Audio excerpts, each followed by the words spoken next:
Dustin, these people are despicable and only bully the weak. They will continue their acts if we don't teach them a lesson. Scarlet glared fiercely at the group of people across from them. I know. Leave this to me. Dustin slowly pushed Scarlet's sword down. He turned his attention to Landon. Coldly, he said, Sir Hyde, I don't wish to make a big fuss out of this. We'll leave as soon as the Grants release my friends. If it weren't because he was worried for Natasha's safety, he would never have been so calm. And who the hell are you? Do you have the right to speak here? Landon gave him a disdainful side eye, not hiding his contempt. How dare a nobody speak to him? Sir Hyde, I'm just seeking justice. I hope you will cooperate with us. Dustin's tone was neutral. Justice? Ha. You broke into Grant Manor and caused chaos, yet you're demanding justice? Landon sneered. I'm warning you. Leave immediately, or you won't be able to bear the consequences. Sir Hyde, my patience has limits. Don't push my buttons. Dustin's expression grew cold. He had been extremely accommodating, but the person before him was too stubborn. So what if I do? Who the hell do you think you are to threaten me? I can ruin your family with just one word. Landon roared. Hyde, do you intend to fight? Dustin's gaze was turning hostile. Are you even worthy of fighting me?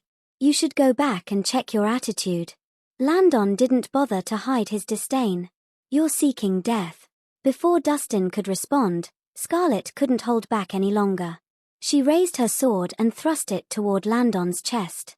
Her attack was quick, precise, and forceful. It was a ruthless attack aimed at taking his life. Dustin was a line of hers that no one should ever cross. Anyone who insulted him had to pay with their life. The audacity.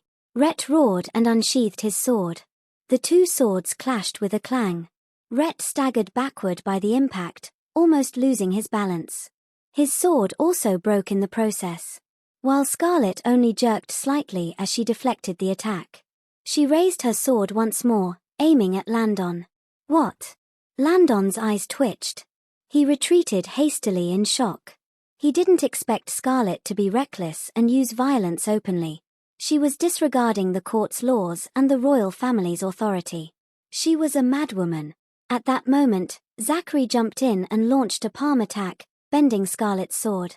Scarlet frowned. She was about to launch another attack when a loud voice echoed through the entrance. Princess Consort of Thesewi has arrived. The announcement left everyone in shock. Everyone instinctively turned toward the voice. At the entrance, they saw a group of armed guards escorting several aristocrats, marching in magnificently. Leading the group was an elegantly dressed, beautiful young woman. The beautiful young woman seemed to take good care of her appearance and looked to be in her early 30s. She exuded an air of grace and elegance, her every move screaming royalty. Beside her was a handsome young man who had his hands in his pockets. As he walked in, his gaze darted around his surroundings, looking indifferent. Oh my goodness, it is the Princess Consort of Thesewi. Why is she here? The Princess Consort of Thesewi? The one from West Lucosia? Of course. Who else would dare claim that title? After seeing the beautiful young woman, the scene was again thrown into chaos. Even the high-ranking officials of Oakvale became respectful. They wouldn't have felt so nervous if it were just any other princess consort. But the Princess Consort of Thesewi was different. Her power and status far surpassed that of an ordinary princess consort. It was because the Prince of Thesewi had extraordinary achievements, holding unparalleled influence and authority.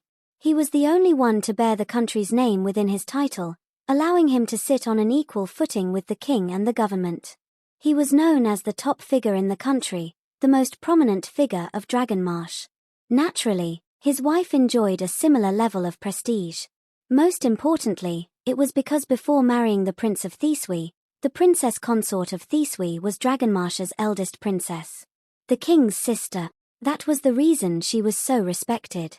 That's strange, isn't the Princess Consort of Thesewi always at West Lucosia? What is she doing in Balerno? The high-ranking officials exchanged surprised glances mixed with confusion. Lord Grant, are you acquainted with the Princess Consort of Thesewi? An official looked at Arthur curiously. Acquainted? Arthur's expression stiffened, and he immediately shook his head. With his status, how would he dare befriend the princess consort of Theseus? He was just an earl and didn't hold much power, while she was the princess consort with the highest authority. The difference in their status was like night and day. Even if he were to grovel and curry favor, there was no guarantee that she would respond. If the princess consort of Theseus isn't here because of the grants, then it must be out of respect for Sir Hyde, Rhett piped up. That's right. Out of all of us, only Sir Hyde is worthy of requesting an audience before the princess consort of Theseus, Neil chimed in. While the position of the Minister of War might not compare with that of the princess consort, he was still a prominent official with a wide connection. It was normal for them to be acquainted. Me? Landon was taken aback, feeling doubtful. He had only met the princess consort of Theseus a few times, and they weren't exactly acquainted. With her sudden appearance, was she here to help him? Sir Hyde, I never expected your influence to be so vast that you got even the princess consort of Theseus to arrive. I'm impressed. Tyler expressed his admiration. Ha ha ha. With the princess consort of Theseus' assistance, even the Spanner twins would have to bow down. Arthur grinned widely. As expected of Sir Hyde, you're truly amazing. The group of high-ranking officials showered him with praise. All the flattering left Landon on cloud nine. Although he was puzzled, it was true that he was the only one worthy of an audience with the princess consort of Theseus. With this in mind, Landon straightened his collar and greeted her with a smile. Respectfully, he said, "Welcome, Your Highness. We are honored to be graced with your presence." Without a word, the beautiful young woman suddenly raised her hand and slapped Landon hard across the face as she spat out, "Get on your knees." What? The sudden turn of events left everyone dumbfounded. Nobody expected the Princess of Theseus to greet Landon with a slap to the face. It was a simple, brutal action without any warning nor words of exchange. The problem was Landon was the Minister of War and an official of the first rank. She completely disregarded him by slapping him in public. Your Highness, why did you hit me?" Landon was dumbfounded. He felt disoriented as he clutched his throbbing cheek. He would have flown into a rage if it had been just another ordinary aristocrat. But given that this was the princess consort of Theseus and Dragonmarsh's eldest princess, he could only hold it in even if he was frustrated. "That slap was for your ignorance. Now, kneel before you speak." The beautiful woman spoke icily. "Your Highness, I don't understand. What have I done to offend you?" Landon summoned up the courage to ask. She struck him hard across the face again. Coldly, she demanded, "Are you deaf? I told you to kneel when you talk." The corner of Landon's eyes twitched. Holding in his anger, he fell to his knees with a thud. They were akin to rulers and subjects. If the princess consort of Theseus demanded him to kneel in public, he could only follow. At that moment, Arthur's smile froze, along with the rest of his group. They exchanged anxious glances. They had initially thought the princess of Theseus had made an appearance due to her acquaintance with Landon. But now, that wasn't the case. Could it be that Landon had previously offended the princess consort? "Landon Hyde, do you realize what you have done wrong?" The woman questioned him imposingly. "I do," Landon responded obediently with his head lowered. Although puzzled, he just had to admit it to conclude this matter. "Then why don't you tell me what you did wrong?" the woman asked again. "What?" Landon's expression stiffened. He was at a loss for words. He didn't even do anything. What could he have done wrong? But he couldn't say that.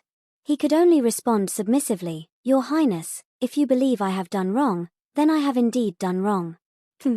"You're pretty sly. You shall continue to kneel until you've truly realized your mistake." She then turned to Rhett, Neil, and the rest of the group.